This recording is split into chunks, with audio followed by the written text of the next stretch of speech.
E aí pessoal, bem-vindo ao canal Chamo Físico. Meu nome é Thales Rodrigues e eu serei seu professor de Física aqui no YouTube. O vídeo de hoje é um vídeo da resolução da prova da Unicamp de 2017, resolução da primeira fase dela.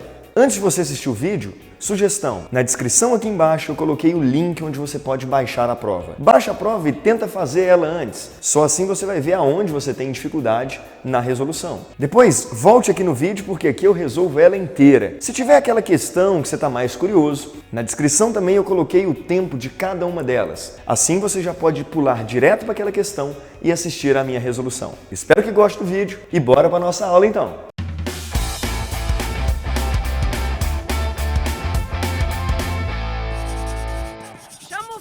Físico!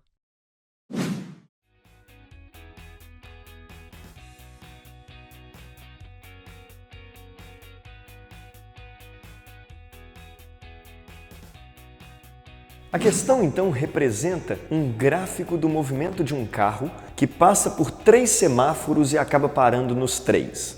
A questão pede a distância entre o primeiro e o terceiro semáforo. Veja bem, o gráfico é um gráfico de velocidade por tempo. Inicialmente a velocidade é 0, é porque ele já está parado no primeiro sinal. Começa a ter velocidade, então ele começou a andar, velocidade ficou constante, ele está andando. Velocidade começou a diminuir porque ele parou no próximo sinal. Depois, velocidade aumenta de novo, ele andando. Velocidade constante, depois a velocidade diminui porque ele vai parar no terceiro e último sinal. A questão pergunta a distância entre o primeiro e o terceiro sinal, que é justamente a distância que ele andou nesses 2 trechos aqui, ó.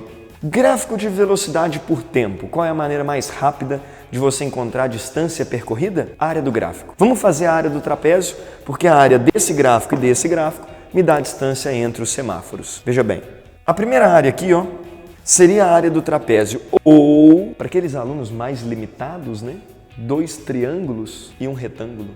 Mas, tá aí, vou fazer como área do trapézio. Primeira distância, então, distância D1 vai ser base maior que vale de 5 a 25, 20, mais base menor que vai de 10 a 20, 10, vezes a altura dele, que é 10, dividido por 2. Essa primeira distância percorrida aqui, então, é de 30, 300, 150 metros. A segunda distância, segundo trapézio. Base maior de 45 a 65, 20, mais base menor de 50 a 60, 10, vezes a altura, que é 12, dividido por 2, o que nos dá aqui, ó, 180 metros. Portanto, a distância entre os semáforos seria 150 mais 180, ou seja, 330 metros. Resposta letra A.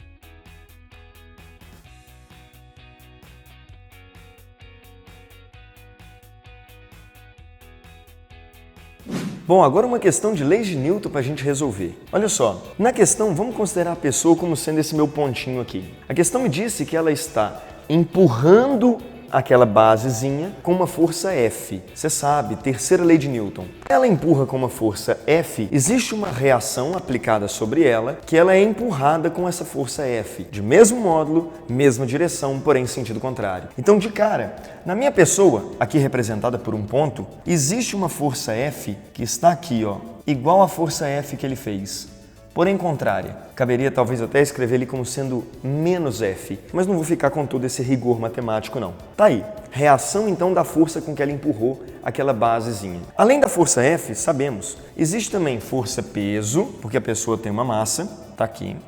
E como ela está sentada sobre uma superfície, existe compressão na superfície. Compressão gera normal. Normal é uma força perpendicular à superfície. E se é perpendicular, cuidado, né? A superfície estando aqui, ó, a normal é perpendicular, está aqui, ó. Essas são as 3 forças que atuam na pessoa. A reação da força F, a normal e o peso. Como essa pessoa encontra-se parada em equilíbrio, a força resultante sobre ela tem que valer 0. Primeira lei de Newton. Sabemos que a massa dela é uma massa de 65 kg. 65 kg, conhecemos então o valor do nosso peso, né? O peso, em módulo, seria a massa vezes a gravidade, 65 vezes 10. Então vamos anotar aqui, ó. A força peso é mg, então 65 vezes 10, 650 newtons. Quero saber quanto vale a força F. Na figura da questão foi dado que o ângulo entre a direção da força F e a normal é de 90 graus. Existem várias formas de resolver esse exercício. Você pode decompor as forças e falar que na vertical é 0 e na horizontal é 0. Ou você pode fazer do jeito que eu vou propor aqui, que é um jeito mais legal e mais fácil e mais rápido. Veja bem, vamos organizar esses três vetores de uma forma diferente, sem mudar, claro, o tamanho deles, nem a direção deles, porque senão eu estaria alterando o vetor, né? Eu poderia organizar esses três vetores colocando bundinha de um na cabecinha do outro. Seria um negócio parecido com isso. Tá aqui a normal, tá aqui a força peso, tá aqui a força F. Então veja bem, olha o que eu fiz. Eu peguei esses mesmos três vetores, normal está aqui, peso está aqui e a força F está aqui, e reorganizei eles dessa maneira. Lembrando, o ângulo entre a normal e a força F é 90.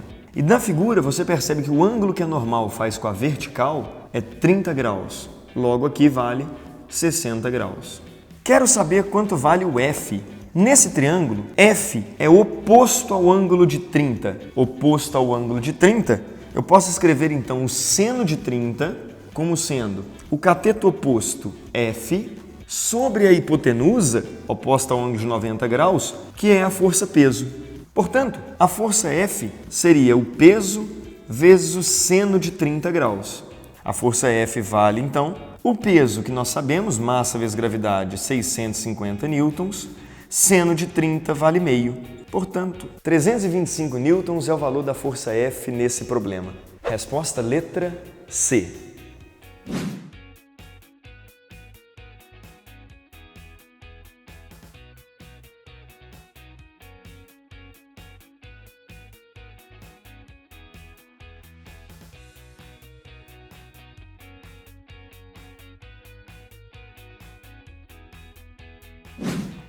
Então temos nessa questão uma discussão sobre energia e potência. Ela fala de uma estrela chamada pulsar que tem uma energia de rotação que vale 2 vezes 10 a 42 joules. Ele diz que em um ano ela perdeu, emitindo na forma de radiação eletromagnética, 0,1% dessa energia. A questão pergunta qual é a potência dessa emissão. Vem comigo. Potência é calculada como sendo a energia dissipada por tempo. Então é a variação da energia por tempo. A energia dissipada foi 0,1% de 2 vezes 10 a 42 joules. Lembrando, 0,1% é a mesma coisa de pegar o valor e multiplicar por 0,1 sobre 100, dividido pelo intervalo de tempo, que é o intervalo de tempo de um ano. Para que isso daqui saia em watt, que é joule por segundo, devemos utilizar o tempo de um ano em segundos, mas felizmente foi dado na questão. A questão pede para a gente arredondar o tempo para 3,6 vezes 10 a 7 segundos. Então 3,6 vezes 10 a 7 segundos. Vamos fazer a conta? 0,1 dividido por 100 é 10 a menos 3. 2 vezes 10, 42, vezes 10 a menos 3 é 2 vezes 10 a 39. Só subtrair 3 do expoente. Dividido por 3,6 vezes 10 a 7. Fazendo a continha, então, 2 dividido por 3,6 é aproximadamente 0,56. Vezes 10 a 39 dividido por 10 a 7, subtrai os expoentes, 10 a 32. Ou, se preferir, 5,6 vezes 10 a 31. Joules por segundo. E joules por segundo a gente batiza na física de watt. Então pronto, a potência dissipada seria de 5,6 vezes 10 a 31 watts, joules por segundo. Resposta letra C.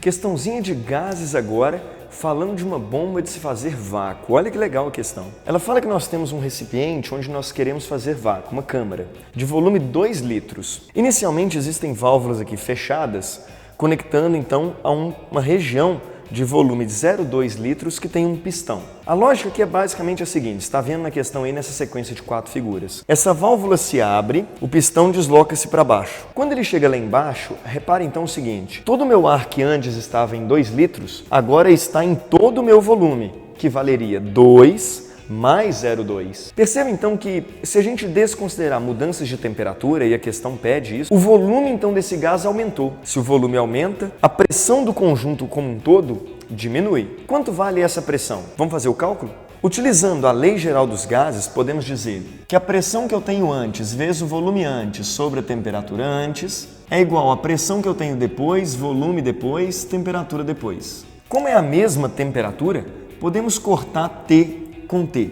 Pressão que eu tenho antes, a questão me disse, inicialmente aqui dentro, onde ele estava todo confinado, era uma pressão de 33 Pascal, no volume exclusivo de 2 litros. Agora, a nova pressão seria para um volume, quando eu abro essa válvula e desço o pistão, para um volume de 2 mais 0,2, ou seja, 2,2 litros. Fazendo a continha, a pressão agora então seria de 30 Pascal. Pronto. Essa é a pressão, então, do meu sistema na seguinte situação. Abri a válvula, desci o êmbolo. Virou tudo uma coisa só. Aí a questão diz o seguinte. A válvula aqui, ó, ela vai ser fechada. Uma outra válvula de abertura aqui, ó, aparece. E o pistão empurra esse ar que ele tirou para fora. Esse ar escapa e o processo se repete novamente. Fecha essa válvula, abre essa. Ele puxa mais ar, fecha essa, abre essa, joga o ar para fora. E assim por diante. A questão pergunta qual é a pressão da câmara após um ciclo de bombeamento. Foi justamente o que nós fizemos, né? Um ciclo de bombeamento é o êmbolo desceu e a pressão do conjunto caiu para 30 Pascal. Quando você travar e jogar ele fora, no final desse ciclo, como você travou, a pressão lá dentro está então no valor de 30 Pascal, do jeito que a gente havia calculado. Então fechamos a questão. Pressão de 30 Pascal. Resposta letra A.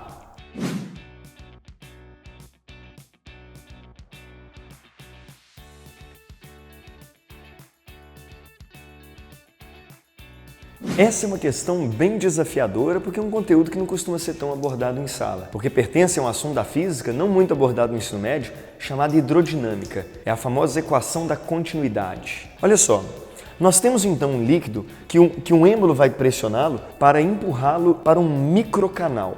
Beleza? A questão me dá a velocidade com que o êmbolo empurra esse líquido e me pergunta qual é a velocidade com que esse líquido fluirá no interior do canal. Como é que a gente relaciona velocidade nesse problema? Veja bem, uma coisa com certeza tem que ser constante. O volume de líquido que desce por esse recipiente tem que ser igual ao volume de líquido que escoa pelo microcanal no mesmo intervalo de tempo, uma vez que o volume se conserva. Para isso, olha o que eu sugeri. Imagine um certo intervalo de tempo em que esse líquido desceu com uma velocidade V1, resultando numa redução de altura H1. Por outro lado, esse volume aqui, ó, ele veio aqui para baixo. Ele desceu, resultando em uma altura H2, que flui com uma velocidade V2. Vamos igualar essas mudanças de volumes, então, nos dois casos. Podemos dizer, então, que o volume que desceu aqui, que é a área da base ali, vezes H1, é igual ao volume que aumentou aqui, que seria essa área da base vezes H2. Podemos dividir essa equação pelo tempo dos dois lados. Quando eu divido pelo tempo dos dois lados, olha quem surge aqui. H1 sobre ΔT representa a velocidade com que esse líquido desceu. H2 vezes ΔT, a velocidade com que o líquido desceu no microcanal. Podemos então falar que A1 vezes V1 é igual a A2 vezes V2. Que área que é essa? Lembrando, essa área é a área da base, né? A área da base aqui que é um cilindro, então essa área é a área do círculo. Se é a área do círculo, sabemos que a área do círculo é πr ao quadrado. πr1 ao quadrado vezes V1 é igual a πr2 ao quadrado vezes V2. Podemos cortar o π. Chegamos então que V2 passa para cá, é V1, que multiplica R1 sobre R2 ao quadrado. Pronto. Agora é só fazer essa conta, então, para descobrir quanto vale o V2.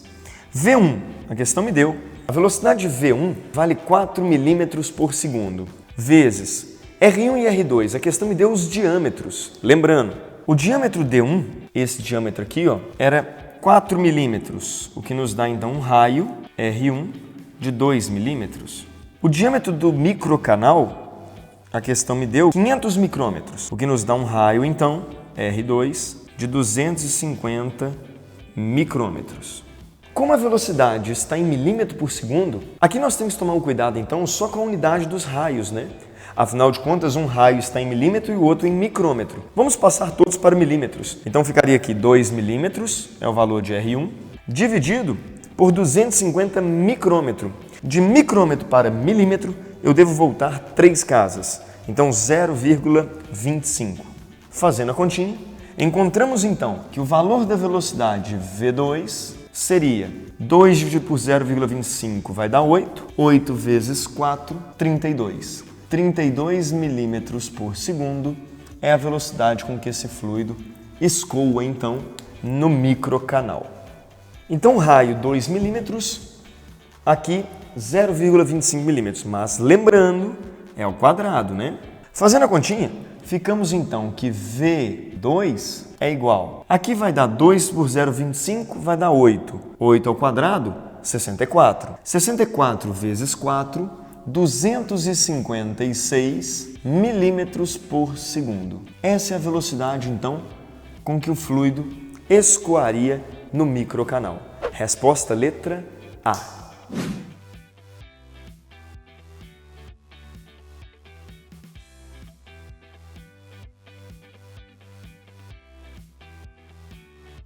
Questão agora de carga de uma bateria. A questão me dá a corrente elétrica que surge no processo de carga de uma bateria em função do tempo. E me questiona, qual é a quantidade de carga que foi transferida a ela no final desse tempo? Um detalhe que vale lembrar, que foi discutido nesse vídeo aqui, ó, de corrente elétrica, é que a carga transferida em função do tempo é dada como sendo a área desse gráfico. Se é a área do gráfico, vem comigo.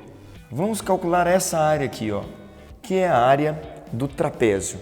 A área do trapézio me dá a quantidade de carga, seria base maior, porém um detalhe, veja bem, o nosso tempo aqui ele está em hora, né? Nosso tempo está em hora e a corrente em miliampere. Para que essa carga saia em Coulomb, que é o que a questão pede, eu tenho que trabalhar em sistema internacional. Então, na verdade, aqui eu devo voltar 3 casas, aqui eu devo multiplicar por 3.600. Afinal de contas, de hora para segundo, multiplica-se por 3.600.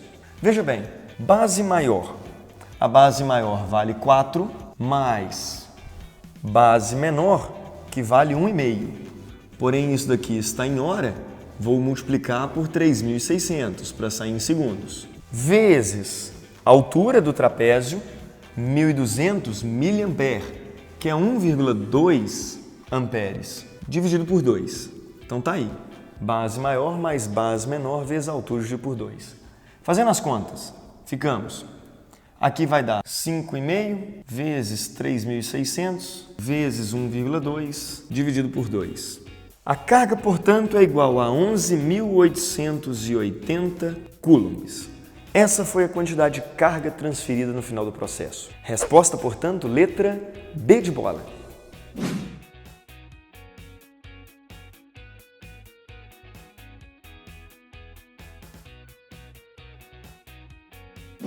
Questão de ondulatória, então.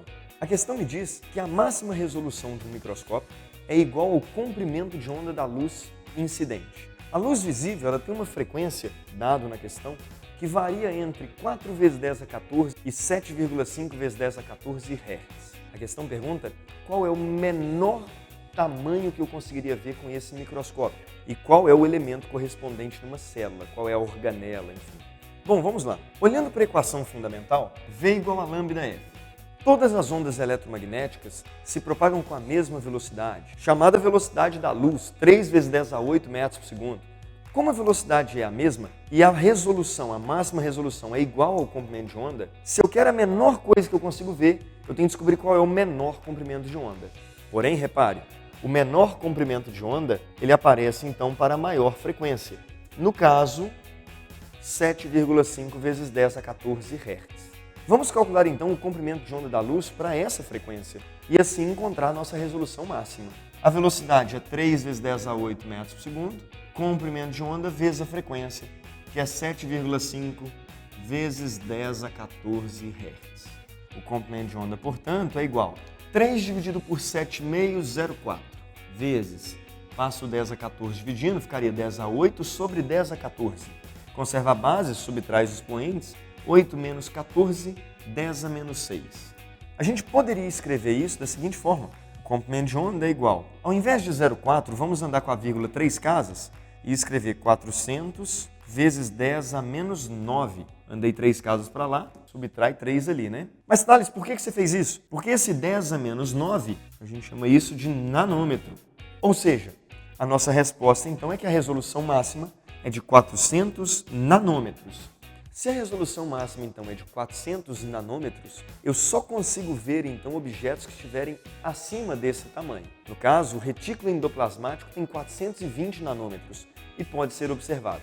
Mitocôndria. A mitocôndria e o cloroplasto não podem ser observados por terem tamanhos inferiores a essa resolução máxima. Então, o menor elemento que eu vejo é, de fato, o retículo endoplasmático. Resposta letra B de bola.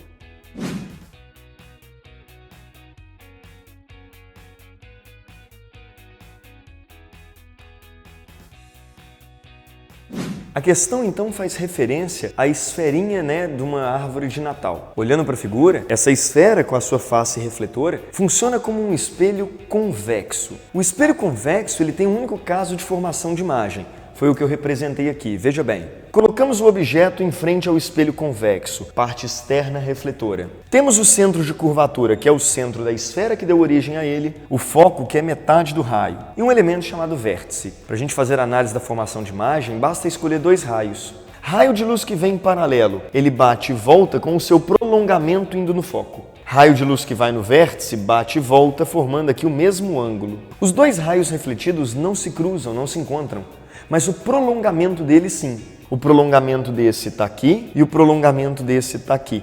Aqui será formada a minha imagem. Quais são as características dessa imagem? A imagem ela é formada de forma virtual, porque ela é prolongamento do raio de luz, e prolongamento é coisa da minha cabeça, não pode ser projetada. Ela é direta, de cabeça para cima, e menor. Menor, e é justamente por isso que no espelho convexo eu costumo ver muita coisa. A gente fala que o espelho convexo amplia o campo visual. É o espelho de garagem, de retrovisores laterais, tem uma série de aplicações. Então, no final das contas, a imagem é virtual e menor. E quando você olha para a figura da questão, ela está ampliada, o que representa um erro. Portanto, o correto seria letra B, uma imagem virtual e reduzida. Então é isso, pessoal. Essa foi a resolução da prova da Unicamp de 2017. Desejo a todos vocês que estão assistindo o vídeo e se preparando para a prova uma excelente prova. Não esqueça de dar um like aqui no canal. Afinal de contas, eu preciso da sua ajuda para que esse projeto continue e a gente consiga produzir cada vez mais material. Inscreva-se aqui no canal para que você seja alertado todas as vezes que a gente publicar vídeos novos. E, por favor, compartilhe aí com seus amigos. Afinal de contas, tenho certeza que você conhece mais gente que vai tentar a Unicamp. Agora, é claro, Se for concorrente, aí eu te perdoo. Precisa compartilhar.